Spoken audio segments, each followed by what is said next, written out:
नमस्कार दोस्तों, स्वागत है आप सभी का। आइए देखते हैं भारतीय संविधान का एक महत्वपूर्ण टॉपिक भाग 18। भाग 18 में जो जिक्र किया गया है वो आपातकाल के संबंध में जिक्र किया गया है।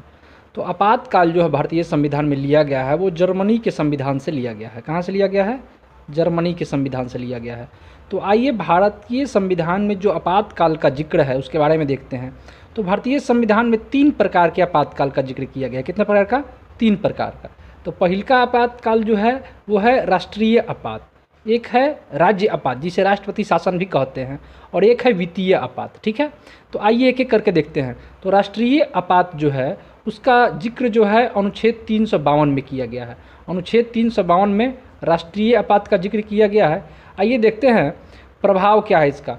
भारत की संघात्मक प्रणाली एकात्मक रूप में कार्य करने लगती है। ठीक है, जब राष्ट्रीय आपात लगता है तो राज्य सूची पर भी केंद्र सरकार कानून बना सकती है, यानी कि राज्य सरकार अप्रभावी हो जाती है।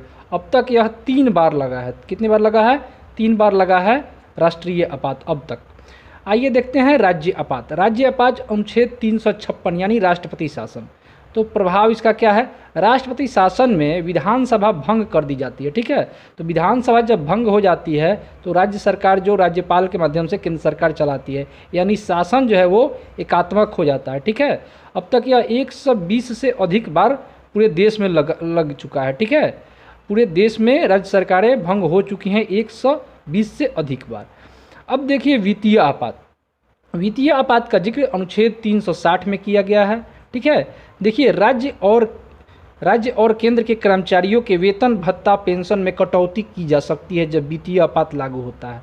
वित्तीय आपात यानी कि फाइनेंशियल जब दिक्कत आती है, जो फाइनेंस की कमी हो जाती है सरकार के पास, तो वित्तीय आपात लगाया जाता है। लेकिन अभी तक भारत में एक बार भी वित्तीय आपात नहीं लगा है। ठीक है दोस्तों, तो वित्तीय आपात भारत में अभी तक एक बार भी नहीं लगा है। लेकिन इसको याद रखना है कि वित्तीय आपात का जिक्र जो है वो 360 में, अनुच्छेद 360 में किया गया है। ठीक है, तो और इसमें वित्तीय आपात लगने पर क्या क्या प्रोसेस होता है कि जो भी जिसे सरकारी नौकरी में है उनके वेतन भत्ते पेंशन में कमी की जा सकती है।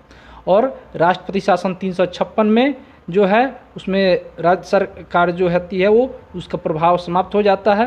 केंद्र सरकार जो होती है वो पावर में आ जाती है और राज्य सूची के विषय पर भी वो कानून बना सकती है। तो ये 120 से अधिक बार लग चुका है। तो वीडियो अच्छा लगा हो तो दोस्तों को शेयर करिएगा और चैनल को सब्सक्राइब करिएगा। धन्यवाद।